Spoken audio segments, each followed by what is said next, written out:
Be ready. 15 seconds.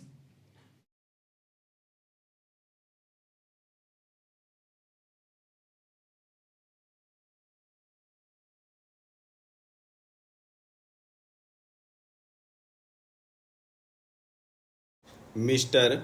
Deputy Chairman, Sir, this is the first address by the Honorable President after the elections to the new Lok Sabha.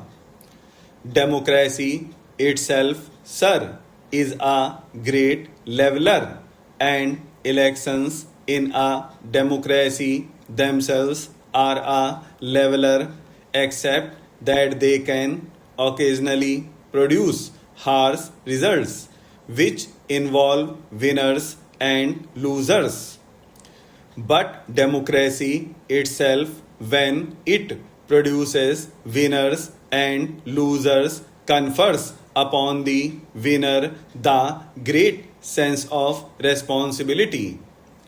Today morning, when I came to the house, I thought that when the speakers from the treasury benches initiate the motion, that burden of responsibility will confer a sense of modesty and humility, and I must express the deep sense of disappointment that I found it grossly lacking.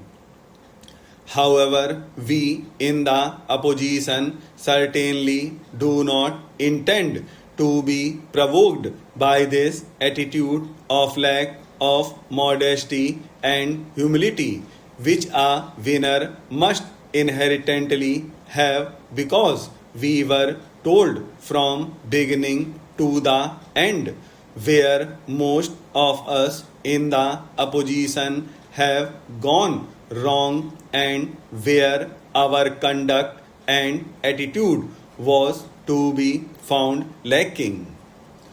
Those who are defeated in an election also have a responsibility in a democracy, and that responsibility is to conduct yourself with a certain amount of graciousness, have a certain amount of dignity, but at least have a sense of determination and fulfill the role which is conferred on you. And, sir, that role which is conferred on us, I can assure you, is a role which we will discharge purely guided by national interest. There are going to be several areas where we are going to support and even endorse the position of the government. That is what is expected from us. There are going to be several areas where we have to caution the government, particularly when certain pitfalls are visible. And when we find the government going astray, needless to mention, we are going to fiercely oppose the government on those occasions. That is a responsibility which is conferred on us, and I can assure you, this house and the country through this house, that various sections of the opposition in their own way are going to discharge this responsibility, which is also a responsibility which is conferred on us in a democracy.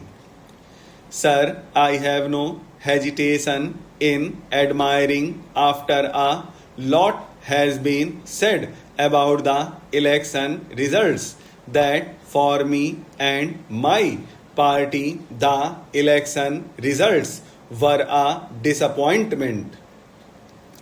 we accept that with humility at our command.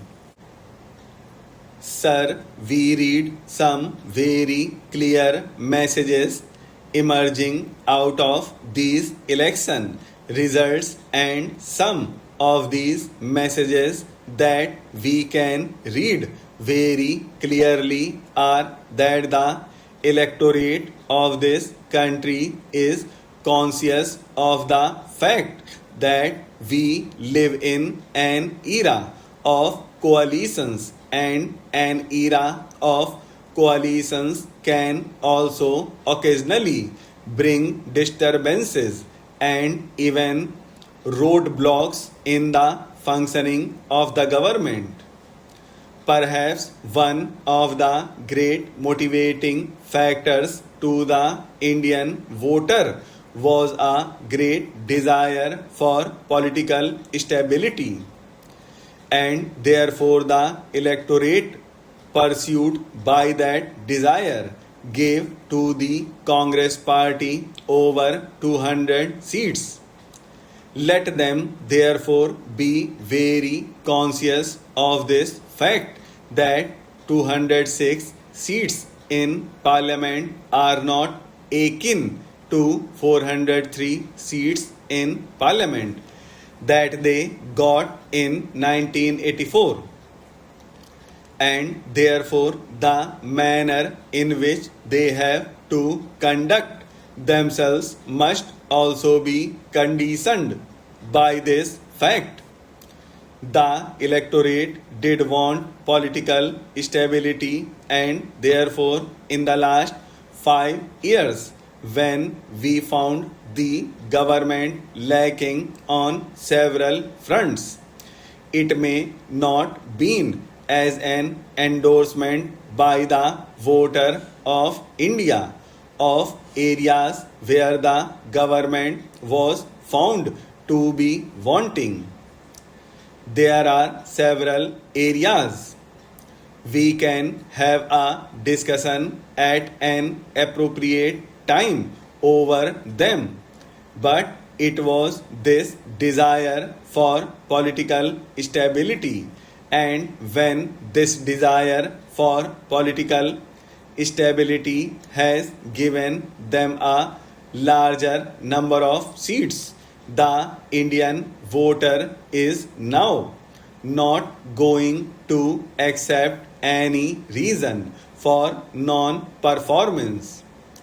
In the last 5 years, it could be blamed on the reason. Today, it is being sought to be blamed on us.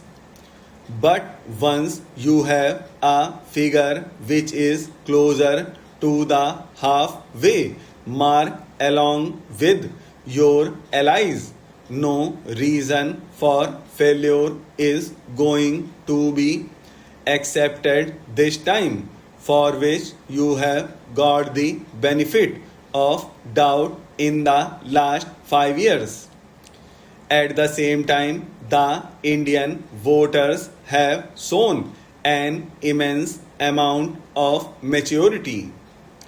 But even when we were losing in a large number of states where the non-Congress parties have performed well, those non-Congress parties, including my own party, our allies in several states, some others who have moved away from us, either got an overwhelming large number of seats in those states, or in some states at least got an absolute number of seats, and therefore this is a clear mandate as of the electorate as we understand it today.